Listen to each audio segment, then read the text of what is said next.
beesha jareerweyne uma dhalan wiilka wuxuu dhashay beesha ajuuraan boqortooyada ajuuraan ee dalka Soomaaliya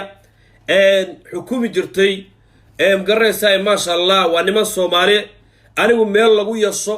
iyo meel magaranaysaa lagu takooro beesha ajuuraan noloshaydii markin noloshaydii soo dhawaada aad iyo si shirgray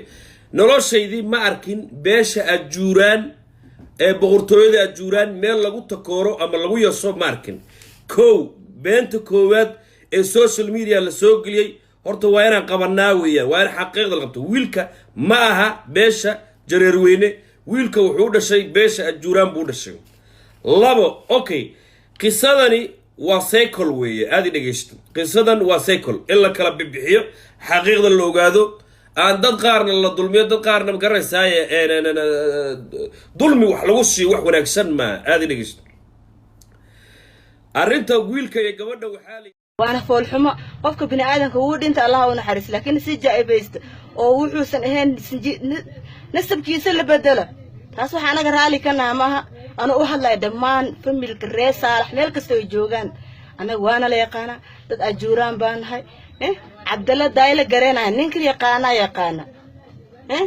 ولا مقعد ما اسمها اجوران ولا يقانا بقرتويين balse dadka dhahaya ninka waa nin jareer waa la yaqaan ana wana tirsan Facebook ha soo dhigayaan waxa raba aftirkiisa sax ah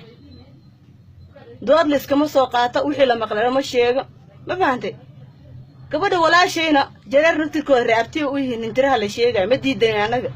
reebtay u yihiin aabihi wiilka dhalay ma sheegahay oo jareer ahmad yahay gabar oo ina laga awood badi oo hadan dadka la soo degtay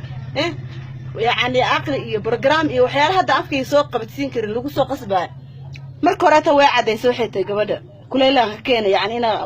qabiilkeeda jinsiyadeeda laga taas ayaan u baahanahay beesha jareerweynaha shacabka Soomaali weyn social media Facebook iyo YouTube wax ka soo dhigay waxa in ka rabnaa wiilkaas marxuumka Allah uu naxariiso sida xun loo dilo walaalkii Axmed Muqtaar Saalax anna ma cali Saalax hal dhaha ma fahanteen waxaan rabaa inaan ogaado meesha uu jareer ka soo gala soo sheegtiin deer waayo kan waayo beesha jareerweynaha kuwii jareerta naftiga waa